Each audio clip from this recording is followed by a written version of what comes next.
ስጋዊ መስፈርት በሁላችንም አይምሮ ላይ ይነስም ይብዛ አለ። አንደኛው ስጋዊ ውበት ነው። ስጋዊ ውበት ነው። እንግዲህ ውበትን ለምንድን ነው ያስቀደምነው? ስጋዊ ውበት የስጋዊ መስፈርት ላይ ዓለማችን ከመጠን በላይ ኢንተርቴን የምታረገው ውበትን ስለሆነ ነው። የሚዘፈንለት ስለ ውበት ነው እንጂ ስለ አለማማር የሚዘፈን ዘፈን ሰምታችሁ ታውቃላችሁ? የለም። ስለዚህ በሙሉ ሚዲያው ልቦለዱም ውበት ላይ ያጠነጠነ ነው። አሁን ያለንበት ዘመን ደግሞ በጣም በቃ ውበት ራሱ ኢንዱስትሪ ስለሆነ ከመጠን በላይ ይሰበክለታል፣ ይወራለታል። ስለሌላ ስለ ስብዕና፣ ስለ ውስጣዊ ማንነት፣ ስለመሳሰለው ነገር ከሚነገረው ስለ ውበት የሚነገረው ይበዛል። ሰዎች ስለ ጥፍራቸው፣ ስለ ተቀቡት ቀለም፣ ስለለበሱት ልብስ 1 ሰዓት 2 ሰዓት የሚያወሩ ሰዎች አሉ። ይህንን ብቻ ርዕሰ ጉዳይ አድርገው ማለት ነው። በሃይማኖት እንዴት ይታያል? ውብ የሆነችን ሴት ውብ ነው ብላ የምታምነውን ወንድ ማግባት መጽሐፍ ቅዱስ እንዴት ያያዋል? አይከለክልም። ምክንያቱም ውብ የሆነን ነገር ውብ አድርጎ የሰራው ማን ነው? ነገርን ሁሉ በጊዜው ውብ አድርጎ ሰራ ይላል። እግዚአብሔር ከውበት ጠብ የለውም። ውበት የምናይበትን ፐርስፔክቲቭም የፈጠረው እግዚአብሔር ነው። ምክንያቱም ለአንዱ በጣም ውብ ሆኖ የታየው ነገር ለሌላው ውብ ሆኖ ይታየዋል። ምን ነክቶ ነው?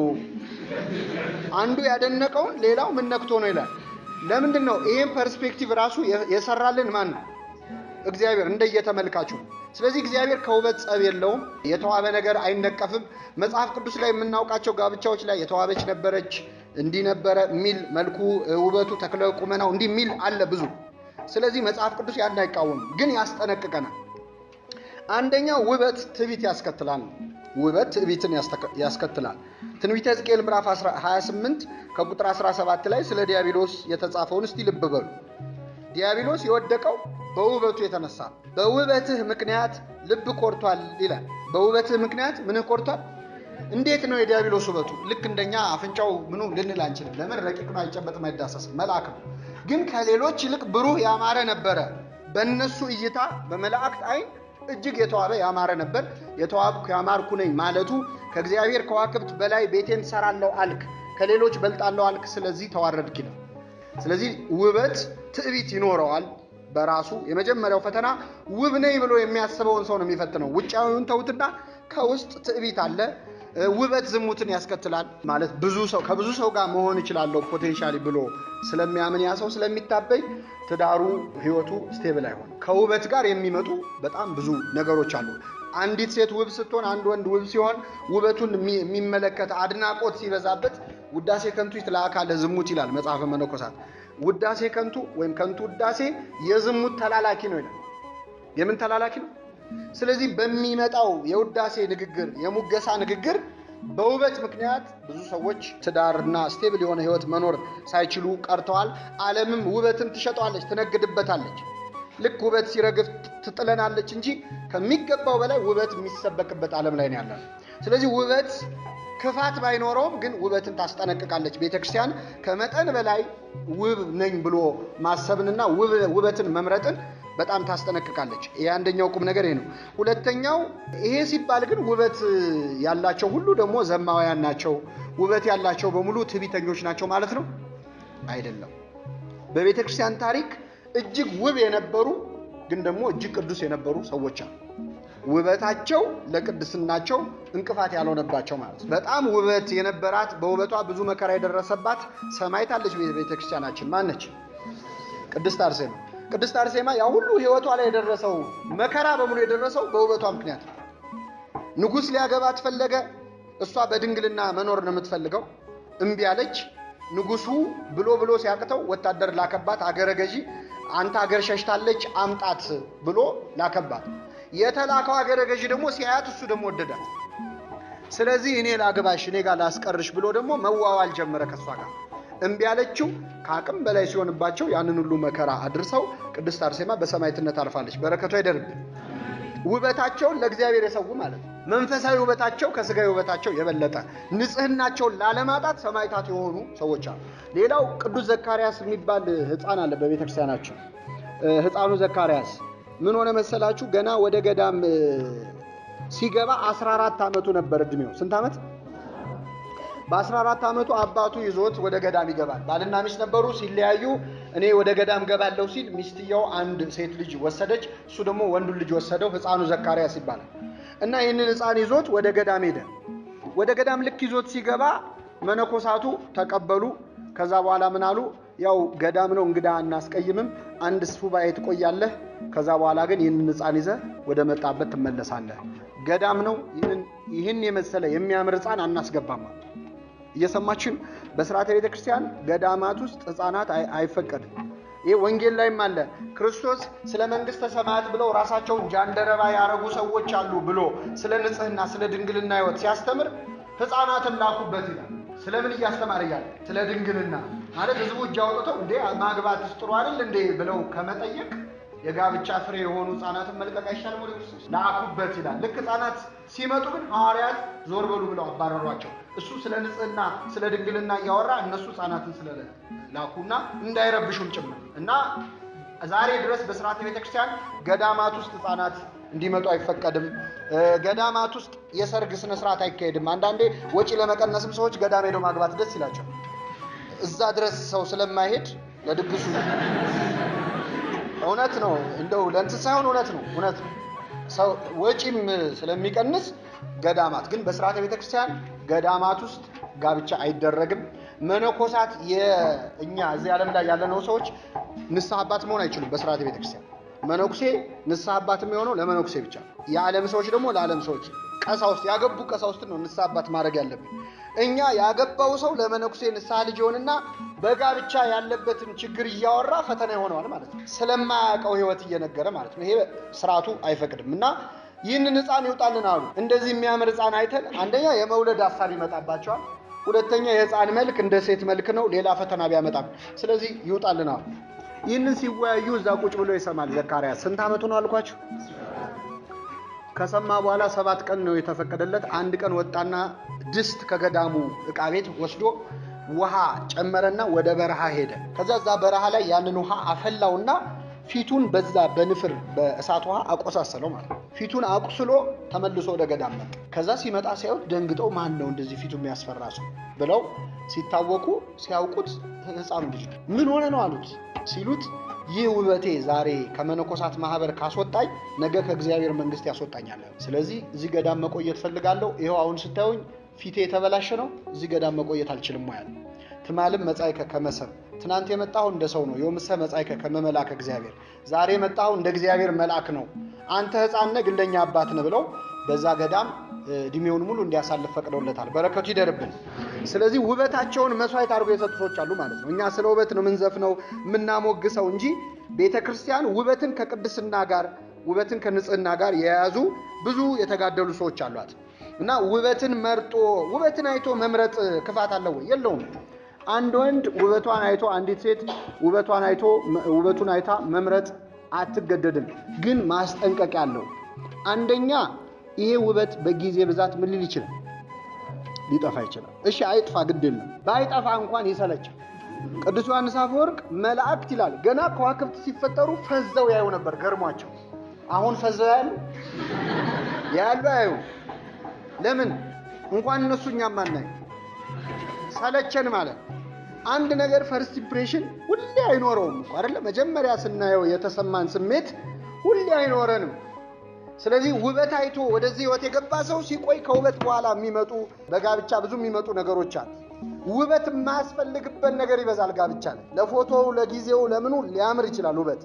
ከዛ ህይወት ውስጥ ሲመጣ ብዙ ነገሮች አሉ። መታመም አለ፣ የቤት ኪራይ ሲወዘፍ ያኔ ውበት ደስ ይላል። ለታመመ ሰው ውበት ሊያበሳጨው ሁሉ ይችላል። እሱ እዚህ ወገቡን ይዞ እሷ ተኳኩላ ብሎ ሊበሳጭ ይችላል። ስለዚህ ለጊዜው አሁን ወጣትነት ላይ ያለው ችግር ስታምር ሲያምር ምን ተብሎ ይመራረጥና የህይወት ትክክለኛ ገጽታ ሲመጣ ውበት ቦታ አይኖርም። ጭራሽ ውበትን ብቻ መስፈርት አድርገው ወደ ጋብቻ የገቡ ሰዎች ለሌላ ሰው ይመክራሉ።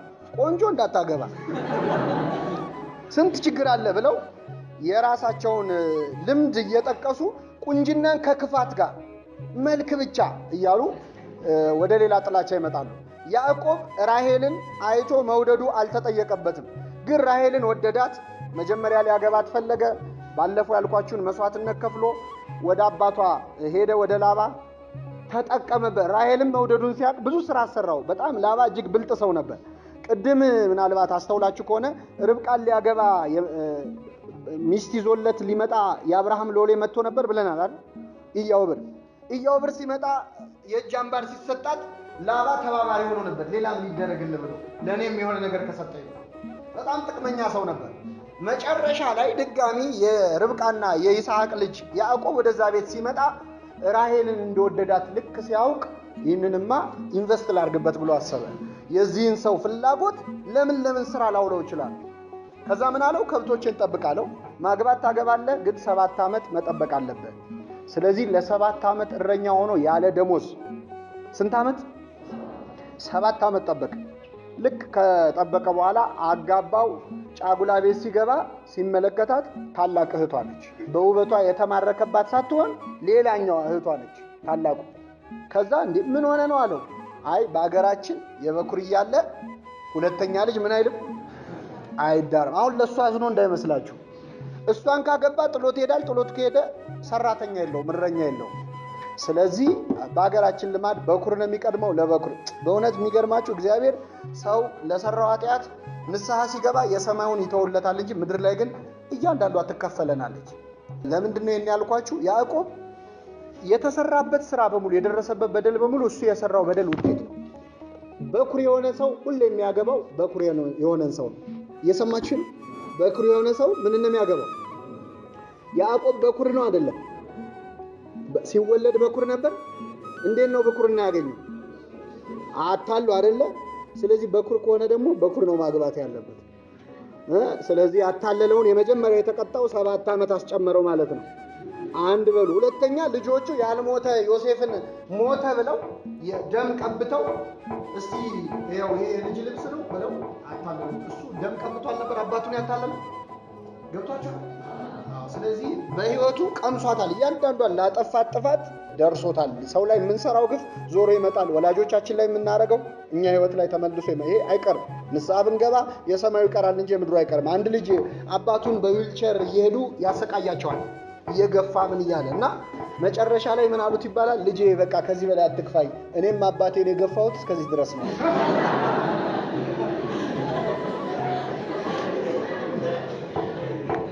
ምንድነው ሐሳቡ ምንድነው? ምድር ላይ የምንሰራውን ስራ ቅጣቱን በንስሐ እናስቀረዋለን እንጂ ግፍ እንዳንሰራ ነው። ይሄን ሁሉ አሁን ማንሳት የፈለኩት በህይወታችን ውስጥ በሌላው ላይ የምንውለው ግፍ እግዚአብሔር መልሶ እንዲገባን አድርጎ ይቀጣናልና እንዲህ ከመሆን እግዚአብሔር ይሰውራል። ስለዚህ ውበትን አይቶ መምረጥ ላይ ሁሌ ጥንቃቄ ያስፈልጋል። ራሔልም ብሎ 7 ዓመት ተገዛ። ከዛ ድጋሚ ሌላ 7 ዓመት በድምሩ ስንት ዓመት? 14 ዓመት ካቃጠለ በኋላ ደግሞ ወደ አገሩ ይዟት ሲሄድ ለክፉም ለደጉም ብላ ተራፊም የተባለ ጣዖት የአባቷን ጣዖት ደብቃ ያዘችበት። እግዚአብሔር ተቆጣው። ከመካከልህ አለ ችግር አለ ተብሎ በስንት ማጣሪያ ስንት መቅሰፍት ከወረደበት በኋላ ያን ተራፊም የተባለ ጣዖት አመጣ። ለምንድነው? ያዕቆብ ብቸኛ መስፈርቱ ምን ስለነበረ? ውበቷ ስለነበር። ሌላ ነገሯን አይደለም ያየው፣ ውበቷ ላይ ነው ያተኮረው። ውበት ላይ ማተኮር ሃይማኖትን ሊያሳጣ ይችላል። መጨረሻ ላይ ደግሞ መካን ነበረች ይችላል። መጀመሪያ አልወለደችም። የወለደችው የናቃት መልከ መልካም አይደለችም ያላት ነበረች፣ ባላ ነበረች። ከዛ በኋላ በስንት ስለት ነው የወለደችው? ቢቸግራት እንደውም እኔ ከኔ ካልወለድክ ከገረዴ ወለድ ብላ ከገረዱ እንዲወልዱሉ አድርጋው ነበር። መጨረሻ እግዚአብሔር ልጅ ሰጣት። ሁለተኛ ልጅ ስትወልድ በወሊድ ሞተች። ዮሴፍን በጣም ይወደው የነበረው ያዕቆብ የሚወዳት ሚስቱ የራሔል ልጅ ስለነበር ነው። ስለዚህ ውበትን ብቻ ተከትሎ መሄድ ለብዙ መሰናክል ይዳርጋል። የሶምሶንን ታሪክ እናስታውሳለን። ሶምሶንን ጸጋውን ያሳጣው ምንድነው? ደሊላን በውበቷ መውደዱ ነው፣ በሃይማኖቷ አይደለም። ውበቷን አየ፣ ሌላ ነገር አልፈልግም ብሎ ወደዛ ይወገባ። ስለዚህ ሁልጊዜም ውበትን የመጀመሪያ መስፈርት አድርገን ስናስብ ቤተክርስቲያን ታስጠነቅቀናለች ነው። ሁለተኛው ከውበት ውጪ ጥቂት ጥቅሶች ልጨምርላችሁ። መጽሐፈ ምሳሌ ምዕራፍ 31 ከቁጥር 30 ምሳሌ 31:30 ውበት ሐሰት ነው፣ ደምግባትም ከንቱ ነው፣ እግዚአብሔርን የምትፈራ ሴት ግን እርሷ ትመሰገናለች ይላል። እርግጥ ይህንን የሚናገረው ሰሎሞን ነው። ስለ እናቱ እያወራ ነው። ስለ እናቱ ሲያወራ መቼ ስጋዊ ውበቷን ሊያደንቅ አይችልም። ስለዚህ ለዛ ነው። ግን በአጠቃላይ ስናየው ውበት ምንድነው? ሐሰት ነው። በጣም የተዋበ የተባለ ሰው በጊዜ ብዛት ውበቱ ምን ሊል ይችላል? ይደበዝዛል። እኛም ልንሰላች እንችላለን። ባንሰላችም የዛ ውበት ግን በጤና ምክንያት በችግር ምክንያት ሊያጣው ይችላል። ውበቱን ብሎ የመረጥነው ሰው ያንን ውበት ሲያጣ እንወደዋለን ወይ ወደሚል ራሳችን ሁሌ መጠየቅ አለብን። ቤተክርስቲያን ከኛ ቀድማ የጋብቻ ዕለት የምታዋውለው ውል አለ። ምናልባት ሰምታችሁ ከሆነ የጋብቻ ላይ ስታዋውል ትወጂዋለሽ፣ ትወዳታለህ ምናምን አይደለ? የኛ ቤተክርስቲያን በጣም አስገራሚ ውል ነው የሚዋዋሉት። መንፈሳዊ ውል ነው። ይህ ወንድምሽ ይህች እህትህ ቢታመም ውበቷ ቢረግፍ ብትከሳ ጠባይዋ ቢለወጥ አልለየውም ብለሽ ቃል ግቢ። አሁን ያን ቀን ማን ያስባል? ቢከሳ ቢጠቁር የሰርግ ቀን አሁን ማንም ሰው እንደዚህ አይነት ነገር ማሰብም አይፈለግም። መካን ባትወልድ እንግዲህ ቤተክርስቲያን መንፈሳዊት ናታ። ከሰርጉ ማግስት ያለውን ነገር ነው የምታስበው እንጂ የሰርጉ ዕለት ያለውን አይ ዛሬ ይሄ ጉዳይ ባይነሳ እምንለው እኛ ነን። ቤተክርስቲያን ግን ከዛ በኋላ ያለውን ህይወት ነው የምታየው የሚያቆያቸው። ምክንያቱም መጋባት ቀላል ነው፣ ተጋብቶ መቆየት ግን እጅግ በጣም ከባድ። እንዲቻቸ ቅዱስ ዮሐንስ አፈወርቅ የጋብቻን ትርጉም ቤተክርስቲያን በምታይበት አይን ብታዩ ይላል። ሁሌም ይዘልቅ ነበር። ጋብቻ መስዋዕትነት ነው። የዕለት ሁለት አክሊል ነው የሚደረግላቸው አይደለ? ባልና ሚስት የሸዋ አክሊል እኮ ከዚህ በኋላ ላለው መከራ ምሳሌ ነው። ሁለተኛ ጸጋም ነው እስካሁን ለጸኑት በድንግልና ለመቆየታቸው። ሁለተኛ ግን ከዚህ በኋላ ላለው መከራ ቀድሞ አክሊል ነው የሚደረግላቸው። ምክንያቱም ትዳር ውስጥ መሰለቻቸት፣ መጣላት፣ ይሄ ከሚያምረው የማያምረው ይሄ ዓለም ከምትነግረን ውጪ ያለው ነገር ይበዛል እና ልባም ሴት ይላል ለባሏ ምንድን ነች? ዘውድ ነች። ባልን እንደ ንጉሥ መጽሐፍ ቅዱስ ልጄ ሆይ ስሚም ጆሮሽንም ምን በይ ወገንሽን የአባትሽን ቤት እርሺ። ንጉሥ ውበትሽን ማን ነው ውበትሽን የወደደው? ንጉሥ ማን ነው? ባል ነው። ሊትራል ምስጢራዊ ትርጓሜ ነው ለክርስቶስ የሚሆነው ባል ንጉሥ ነው። መልሱልኝ፣ ባል ምንድን ነው? ንጉሥ ነው። ሚስትስ ንግሥት አይደለች። ልባም ሴት ለባሏ ምንድን ናት አልኳችሁ? ስለዚህ አንድ ንጉሥ ዘውዱ አያስፈልገኝም ብሎ ንጉሥ መሆን ይችላል? አይችልም። አንተ ያለሷ ንጉሥ ልትሆን አትችልም። በሌላ ቦታ ቅዱስ ጳውሎስ ራስና አካል የሴት ራስ ወንድ ነው ይላል፣ ወይም የሚስት ራስ ባል ነው ይላል። አሁን ይህን ሲሰሙ ሴቶች ይሄ ነገር ትንሽ ከጾታም እንትን አንጻር ብዙ ደስ ላይላቸው ይችላል። ግን የራስ የተባለ ባል ይበልጣታል ማለት አይደለም። አንገት ተቆርጦ መኖር ትችላለህ? ባል ብቻውን ማለት የተቆረጠ አንገት ነው። ሰውነቱ ማነች? ሚስት ናት። ቅዱስ ዮሐንስ አፈወርቅ ይህንን የጋብቻ ውልን ሲያብራራ የጠቀሳቸውን ነገሮች ነው የምነግራቸው። ከዚያም ይላል ሚስት ድንገት ተነስታ ብትጣላ እንኳን ብትቆጣ ተከትላ አትቆጣት፣ ብትሰድብ ተከትላ አትስደባት። ውጣልኝ ካለችህ በክፉ ቃል አትመልስላት፣ ባይሆን የሚቀርሽ ቃል ለበላት። ዕቃ ሰብስባ ልትወጣ ከሆነ የሚቀርሽ ቃል ምንድነው ካለች እኔስ በሆነ ያንቺ ንብረት አይደለሁም እኔንም ይዘሽ ውጣ። ይህንን ፍቅር ለሁላችን ያድለ። ስለዚህ ስናጠቃልለው ምን ይላል? ውበት ሐሰት ነው። ደምግባት ምንድነው? ከንቱ ነው። በጤና ማጣት፣ በእድሜ ብዛት፣ በተለያየ ችግር ውበት ይጠፋል። ሐሰት ነው። ለጊዜው ነው እንጂ የሚዘልቅ ነገር አለ።